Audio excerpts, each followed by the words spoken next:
Hey everyone! So good to see some of you over Zoom today. I'm going to try to set up some more meetings so we can see each other and connect with each other. I am going to start reading you guys a chapter book now, since we'll be at home for the next couple weeks.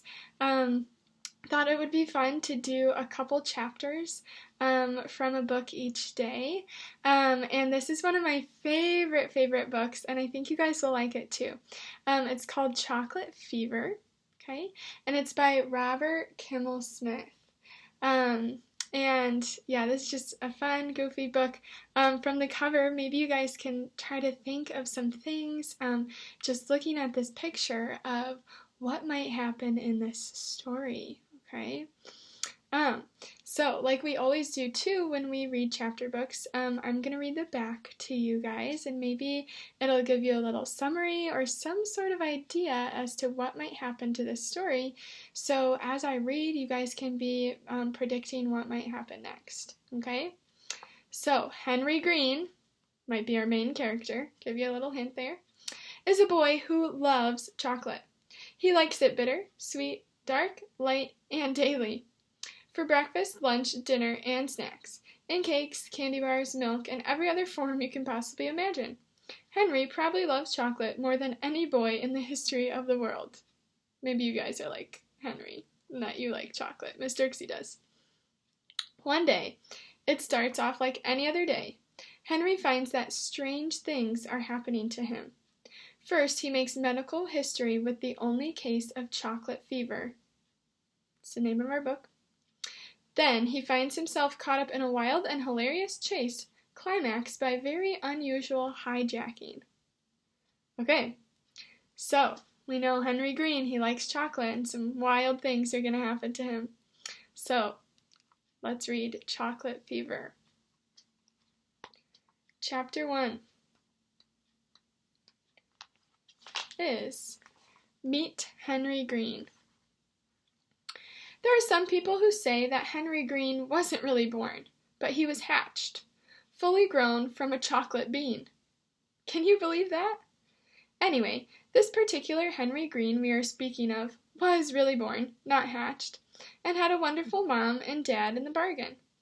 His father was tall and lean and wore eyeglasses, except when he was sleeping or in the shower. Mama Green, whose name was Enid, was a short, slim woman with blue-gray eyes and a tiny mouth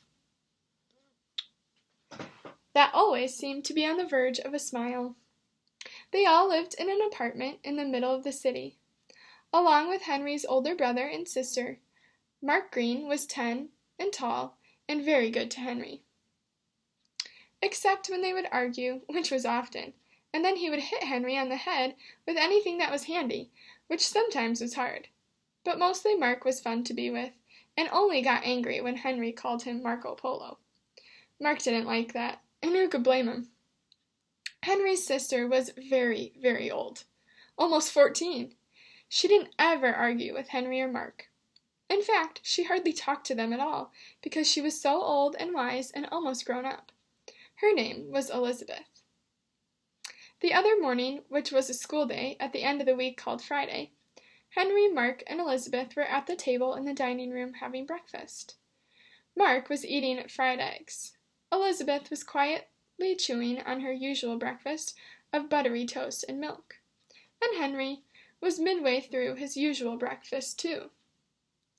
There they are eating breakfast.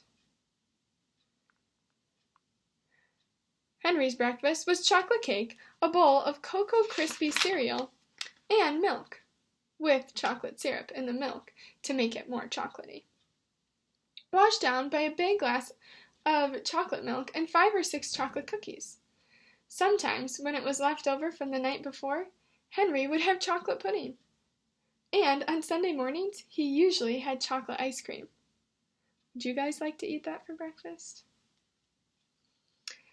The truth was that Henry was in love with chocolate, and chocolate seemed to love him. It didn't make him fat. He was a little on the thin side, in fact. It didn't hurt his teeth. He'd never had a cavity in his life. It didn't stunt his growth. He was just about average height, perhaps even a little tall for his age. It didn't harm his skin, which had always been clear and fair. But most of all, it never, never gave him a bellyache.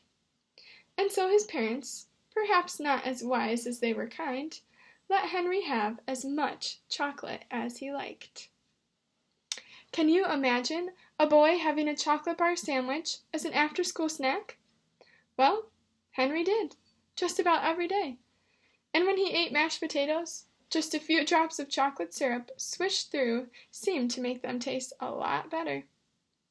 Chocolate sprinkles, sprinkled on top of plain buttered noodles, was tasty too. Not to mention a light dusting of cocoa on things like canned peaches, pears, and applesauce. In the Greens' kitchen pantry, there was always a giant supply of chocolate cookies, chocolate cakes, chocolate pies, and chocolate candies of every kind. There was ice cream, too. Chocolate, of course, and chocolate nut, chocolate fudge, chocolate marshmallow, chocolate swirl, and especially chocolate almond crunch. All of it was just for Henry. If there was one thing you could say about Henry, it was that he surely did love chocolate. Probably more than any boy in the history of the world, his mother said. How does Henry like his chocolate? Daddy Green would sometimes joke. Why, he likes it bitter, sweet, light, dark, and daily. And it was true, up until the day we're talking about right now. Alright, so that's chapter 1 of Chocolate Fever. We're going to stop there today. And I want you guys to answer these questions at home. How much do you like chocolate? Do you like it as much as Henry? And do you think your parents, like Mr. and Mrs. Green, would let you guys eat chocolate as much as they let Henry eat it? Would they let you eat it for breakfast or lunch and dinner and have chocolate ice cream all the time? Maybe you guys have some nice parents at home like the Greens. Alright, and chapter 2 is called A Strange Feeling. So you can also think and maybe write down your prediction of what you think is going to happen next in our story.